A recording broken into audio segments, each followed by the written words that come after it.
नमस्कार, आप देख रहे हैं हेडलाइंस न्यूज। दिन भर की ताज़ा खबरों के लिए अभी सब्सक्राइब करें, साथ में बेल आइकन भी प्रेस कर लें। खबरों में आगे बढ़ने से पहले वीडियो को लाइक जरूर करें और अपने दोस्तों के साथ ज़्यादा से ज़्यादा शेयर करें। और आप किस राज्य शहर से न्यूज को देख रहे हैं, कमेंट में जरूर लिखें।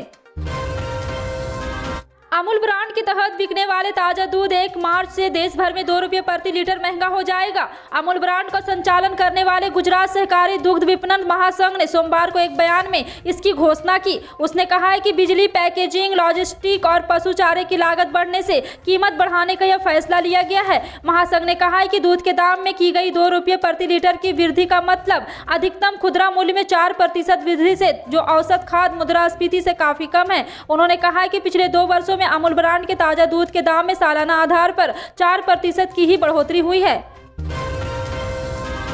जनता दल यूनाइटेड के प्रत्याशी पूर्व सांसद धनंजय सिंह के समर्थन में सोमवार को आजूराज इंटर कॉलेज के मैदान में आयोजित जनसभा में पार्टी के राष्ट्रीय अध्यक्ष राजीव रंजन उर्फ लल्लन सिंह ने कहा कि उत्तर प्रदेश में सपा सरकार में आतंक का राज था, विधायक व सांसदों की हत्याएं हुई, सपा का कुशासन यहाँ फिर न आए, इसके लिए आप सभी लोग अच्छे और लक्ष्य के एक-एक तीर एक-एक चलाएं, साइकिल पंक्चर हो जाएगा।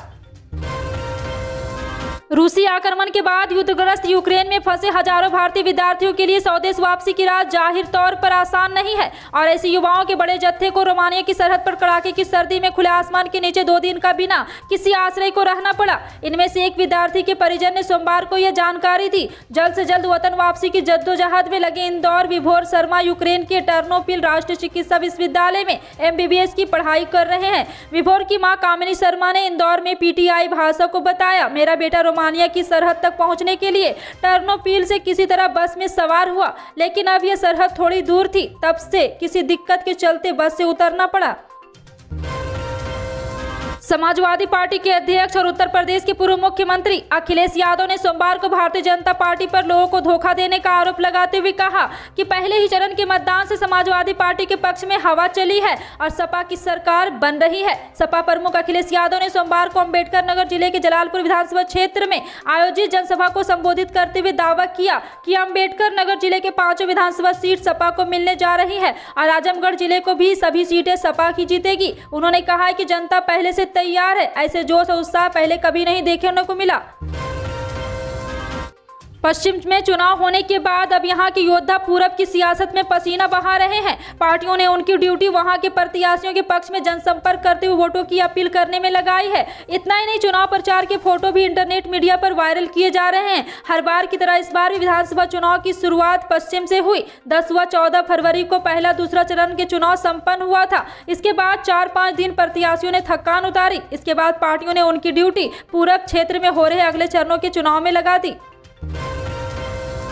झारखंड पंचायत चुनाव 2022। झारखंड में 25 मार्च के बाद किसी भी दिन पंचायत चुनाव 2022 की घोषणा हो सकती है। इस घोषणा के बाद पूरे राज्य में आदर्श चुनाव आचार संहिता भी लागू हो जाएगी। झारखंड विधानसभा का बजट सत्र 25 मार्च को समाप्त हो रहा है। इसके समाप्त होते ही चुनावी शंखनाद की संभावनाएं जताई जा रही है। राज्य निर्वाचन आयोग और झारखंड सरकार यानी दोनों ने अपने अपने स्तर से इसकी तमाम तैयारियां पूरी कर ली है। दोनों को बस बजट खत्म होने की प्रतीक्षा है। चूंकि बजट सत्र में सरकार कई तरह की घोषणाएं करती है, इसका लोगों से सीधा जुड़ाव रहता है। आदर्श चुनाव आचार संहिता का कहीं से उल्लंघन नहीं हो, सरकार इसका ध्यान देखकर कदम बढ़ाएगी। आचार संहिता लागू होने के बाद गांव में कई तरह की गतिविधियां पूरी तरह बंद हो जाएगी। उत्तर प्रदेश के महाराजगंज में प्रधानमंत्री नरेंद्र मोदी ने एक चुनावी रैली को संबोधित करते हुए इशारों में समाजवादी पार्टी पर जमकर निशाना साधा। उन्होंने कहा है कि ये घोर परिवारवादी खुद उत्तर प्रदेश का विकास रोकना चाहते हैं। ऐसे लोगों से हमें सावधान रहना है। पीएम ने कहा है कि जिन जिलों को घोर परिवारवादियों ने जितना पीछे धकेला, उनका विकास के लिए हम उतनी ही ज्यादा मेहनत कर रहे हैं। पीएम ने दावा किया है कि उन्होंने जो नहीं किया हम वो भी कर रहे हैं। यूक्रेन और रूस के बीच आखिरकार बातचीत का दौर शुरू हुआ है, जिसके बाद पिछले 5 दिन से चल रही लड़ाई थमने के आसार हैं। यूक्रेन पर इस हमले के बाद दुनिया भर के तमाम देश रूस की जमकर आलोचना कर रहे हैं। वहीं इन देशों ने अपने नागरिकों को यूक्रेन से निकालना भी शुरू कर दिया है, जिसमें भारत भी शामिल है। हालांकि अब भी कई ऐसे भारतीय छात्र हैं जो यूक्रेन में फंसे हुए हैं। ऐसे छात्राओं को कई वीडियो रोजाना सोशल मीडिया पर वायरल हो रहे हैं। इनमें से एक वीडियो शेयर कर कांग्रेस नेता राहुल गांधी ने सरकार पर सवाल उठाए हैं। कांग्रेस नेता राहुल गांधी ने यूक्रेन में मौजूद एक भारतीय छात्रा की वीडियो शेयर कर कहा है कि यूक्रेन में फंसे भारतीयों की हालत काफी खराब है। बिहार के उप मुख्यमंत्री और वित्त मंत्री तारकिशोर प्रसाद ने 28 फरवरी यानी कि सोमवार को राज्य का बजट पेश किया। तारकिशोर प्रसाद ने बताया कि इस साल बिहार का बजट 2,37,691 करोड़ है। इसमें सबसे ज्यादा स्वास्थ्य के क्षेत्र में 16,134 करोड़ रुपए का प्रावधान किया गया है। नीतीश सरकार ने इस बजट में 6 सूत्रीय विकास मॉडल पेश किया है। स्वास्थ्य, शिक्षा और ज्यादा फोकस रखा गया है और बिहार सरकार ने इस साल अपने बजट के 6 सूत्रों में बांटा है, जिसमें स्वास्थ्य, कृषि, निवेश, ग्रामीण शहरी आधारभूत संरचना विकास, कृषि क्षेत्र, क्रेडिट कार्ड योजना और महिला बाल विकास पर केंद्रित है। वित्त मंत्री तारकिशोर प्रसाद ने बजट भाषण में बताया कि बिहार की अर्थव्यवस्था साल 2022 से 23 में 7.9% रह सकती है। बिहार की अर्थव्यवस्था में 2.5% की बढ़ोतरी हुई है।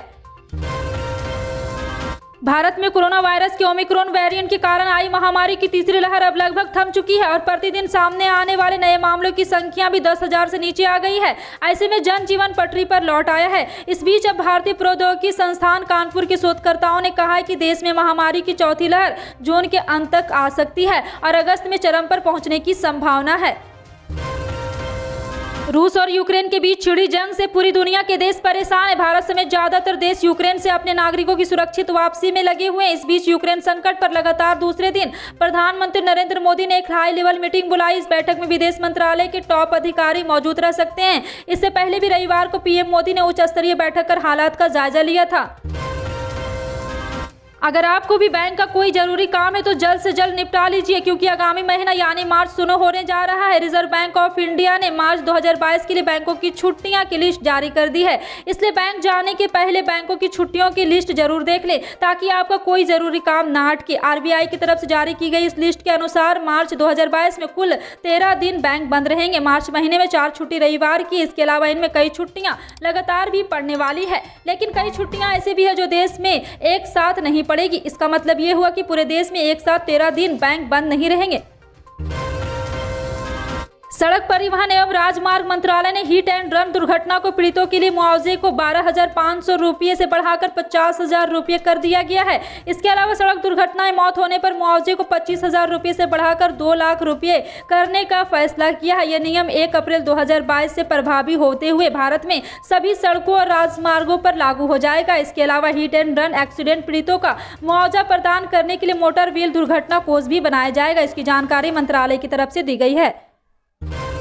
ओडिशा में सोमवार से पहली से 7वीं कक्षा के बच्चों के लिए करीब 2 साल के बाद स्कूल खुल गया है। स्कूल आने वाले विद्यार्थी मास्क पहने हुए थे और परिसर में दाखिल होने से पहले उनके शरीर के तापमान की जांच की गई और हाथ को सैनिटाइजर से रोगाणु मुक्त किया गया और कुछ संस्थानों में गुलाब की पंखुड़ी बरसाकर विद्यार्थियों का स्वागत किया गया, जबकि कुछ संस्थानों में शिक्षकों ने चॉकलेट भेंट किया। भुवनेश्वर में एक अभिभावक को संवाददाताओं से कहा, हम लंबे समय से स्कूल को खुलने का इंतजार कर रहे थे, बच्चे घर में रहकर उब गए थे। उन्होंने बताया बच्चे स्कूल आने को लेकर उत्साहित थे क्योंकि उनकी रुचि ऑनलाइन कक्षाओं में शामिल होने की नहीं है। भारत के राज्यों में कोरोना के मामलों के साथ ठंड का कहर भी अब हल्का होता नजर आ रहा है, लेकिन इस बीच कुछ राज्यों में अब भी तेज हवाएं और ठंड पड़ रही है, जबकि कई राज्यों में ठंड का नामो निशान तक नहीं बचा है। ऐसे में उत्तर भारत में लगातार न्यूनतम तापमान बढ़ रहा है। इन राज्यों में बिहार, उत्तर प्रदेश जैसे राज्य शामिल है। इन राज्यों के लिए मौसम विभाग ने मौसम में बदलाव होने का आशंका जताते हुए बारिश होने की संभावना जताई है। दरअसल अब भारत के कुछ राज्यों में ठंड भले ही कम हो गई हो, लेकिन उत्तर भारत में न्यूनतम तापमान लगातार बढ़ रहा है। भारतीय मौसम विज्ञान विभाग द्वारा लगाए गए अनुमान में कहा गया है कि एक ताजा पश्चिमी विक्षोभ के पश्चिमी हिमालय पर बारिश के साथ बर्फबारी भी होने की संभावना है। झारखंड प्रदेश कांग्रेस के पूर्व अध्यक्ष सुखदेव भगत और प्रदीप बालमुचु सोमवार को कांग्रेस में फिर से शामिल हो गए। दोपहर 2 बजे के बाद कांग्रेस मुख्यालय में समारोह आयोजित कर दोनों का स्वागत किया गया। झारखंड कांग्रेस के नए प्रभारी अविनाश पांडे की मौजूदगी में दोनों वरिष्ठ नेताओं की घर वापसी हुई। इस मौके पर झारखंड कांग्रेस के पूर्व अध्यक्ष डॉक्टर अजय कुमार और झारखंड कांग्रेस के सह प्रभारी उमंग सिंघार भी मौजूद रहे। और आपको बता दें कि लगातार यहाँ पिछले विधानसभा चुनाव में दोनों ने कांग्रेस पार्टी छोड़ दी थी, जिसके बाद सुखदेव भगत भाजपा में शामिल हो गए थे। वहीं प्रदीप बालमुचु ने आंसू का दामन थामा था। ये भी बता दें कि दोनों के कांग्रेस छोड़ने के बाद दोनों ने पिछला विधानसभा चुनाव हार गए थे और सुखदेव भगत लोहरदगा विधानसभा क्षेत्र से चुनाव हारे थे। वहीं प्रदीप बालमुचु को घाटशिला विधानसभा क्षेत्र से चुनाव में हार का सामना करना पड़ा था। रूस और यूक्रेन के बीच चल रहे युद्ध के बीच भारतीयों को वापस लाने का सिलसिला काम भी जारी। इस बीच ऑपरेशन गंगा के तहत एक विमान दिल्ली में लैंड हुआ जिसमें 240 नागरिक सवार थे। विदेश मंत्रालय ने यूक्रेन से भारतीयों को वापस लाने के ऑपरेशन पर जानकारी देते हुए बताया कि मोल्दोवा के माध्यम से एक नया मार्ग है जो अब शुरू हो चुका है। विदेश मंत्रालय के प्रवक्ता अरिंदम बागची ने कहा है कि हमारी टीम वहां भारतीयों की सहायता करेगी और वे रोमानिया के रास्ते भारतीयों को निकालने में मदद करेंगे। उन्होंने कहा है कि भारतीयों को यूक्रेन से सुरक्षित बाहर निकालने के लिए अगर जरूरत पड़ेगी तो हम भारतीय वायुसेना की भी मदद लेंगे। फिलहाल आपका इन सभी खबरों पर क्या कहना है कमेंट सेक्शन में टाइप करके जरूर बताएं। पल पल की अपडेट जानने के लिए जुड़े रहें आप अपने हेडलाइंस न्यूज के साथ। मिलते हैं अगली बड़ी खबर में, तब तक के लिए जय हिंद।